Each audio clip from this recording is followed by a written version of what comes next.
Okay guys, so I'm gonna do a little frame review here of the Nighthawk HX200. It says unibody or a single plate X frame, and it's not a true X frame because it's got the longer middle section, but it's an X style frame.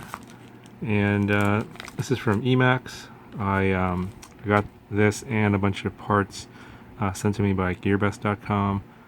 They asked me to do a build, and so I'm just going to go over the frame and the parts that they sent me, and I'll put together the frame for this video, and then I'll do a full build video in a part 2 later.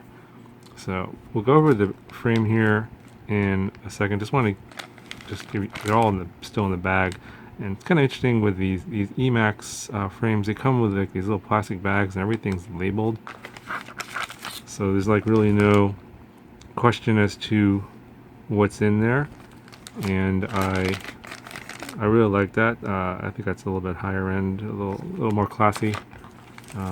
All of the little standoff bag, it's pretty obvious that those are standoffs, but they'll tell you, and then they tell you like the size of the different standoffs that are in there and how many pieces you get. We'll get to this in a moment. Here are the parts that I'll be building this with. The ESCs are going to be the DYS XM20As, 20 amp ESCs with BL Heli. Going to be rocking the EMAX red bottoms.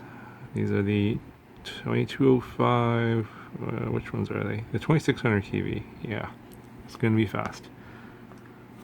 Got the Runcam Swift, the Dragonfly 200 milliwatt video transmitter.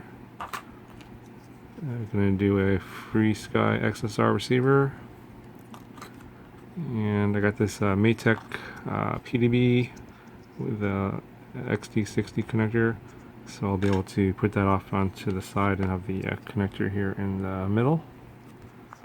And the flight controller is going to be the SP Racing F3 board. It's a pretty common board, and a lot of people use this. There it is, right there. It says there, SP Racing F3. So in addition to the fact that they give you all the parts in little bags and that they're labeled, you do get a pretty nice instruction manual, and with diagrams and parts labeled, along with a parts list and what the completed model should look like. So let me get all this stuff out of the bags, and then we'll start building this. Okay, so I got most of the stuff out of the bags. I left some of these screws and things in the bags. You can see even the smaller bags inside are labeled as to what they are and the size of the contents. And for example, here's the bag of M3 8mm screws, and you can see that there's 27 pieces. Pretty cool. So this is a pretty solid frame. Trying to bend it, it's very rigid, and I believe this is 4mm. Let me just double check that here. Okay, yep, exactly 4mm. So this is a 200 size frame, so it should be 200mm motor to motor, and just barely enough for 5-inch propellers. So double check that here. And we're coming in at actually just a touch over 200, so I would say close to 205, maybe 204. So side to side, we're looking at about 160mm, and then front to back is about 120, about 127mm. So definitely a lot wider than it is long. So not really a true X frame. Here's some of the other pieces we get. So this is one of those designs where the plate that's above the FPV camera is going to be staggered higher than where the battery sits. So this is the area the battery's gonna sit on, and so this is gonna be like something about like that. Just give it a little bit of sleeker profile. Here are the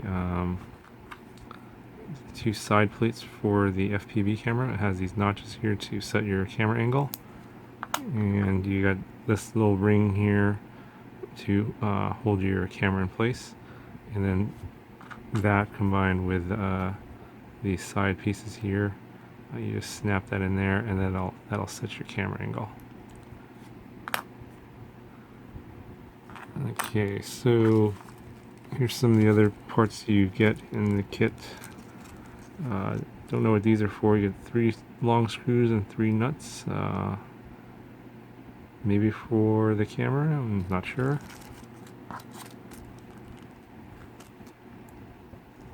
Some M3 14mm screws. 8mm.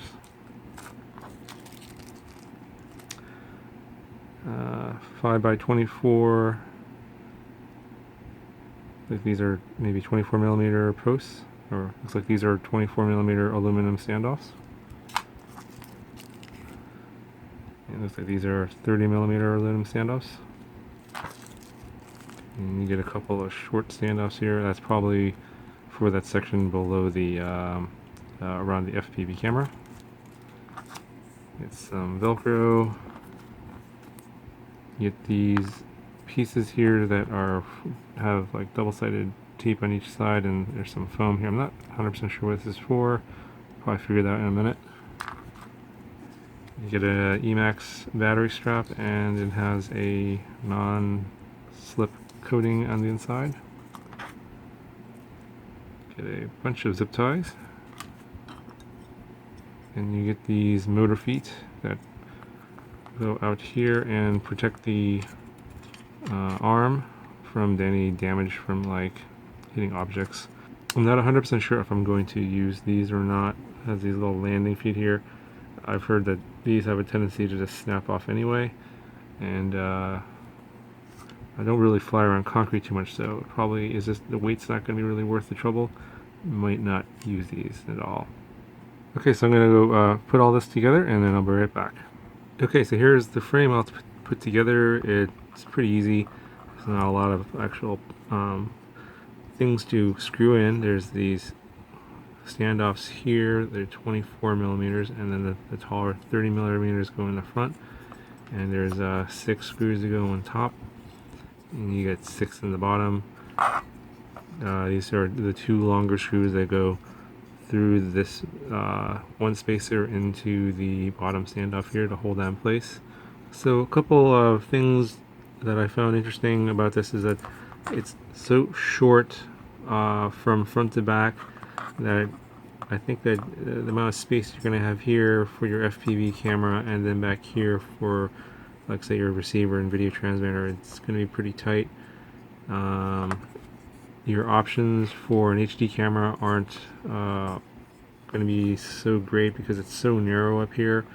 I know that they do sell a GoPro accessory specifically for this frame, and I believe it slots into these extra holes here.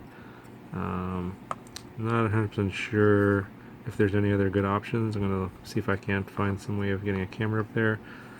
I am not too happy about these plates here. They fit nice. There's only 3 angle options available, and the mount for the camera here is going to be a little bit tricky, so I'm not sure if the Swift is going to fit in there or not, so I may end up not using this. You just mount it to the screw it into the bottom here with the included bracket that it comes with. The other thing didn't really like was the fact that this back of the top plate here is just hanging off here with no support. They should have included 2 more standoffs back here, and this top plate should have some support here, because you know what's going to happen is you're going to crash and land here. And granted, the battery will be here, so maybe you're not going to get a direct impact there. Maybe that's why they thought that would be okay, but you know, it's It's not a super thick piece of carbon there. I think it's 1 millimeter. Let me double check that. I think it's 1 millimeter.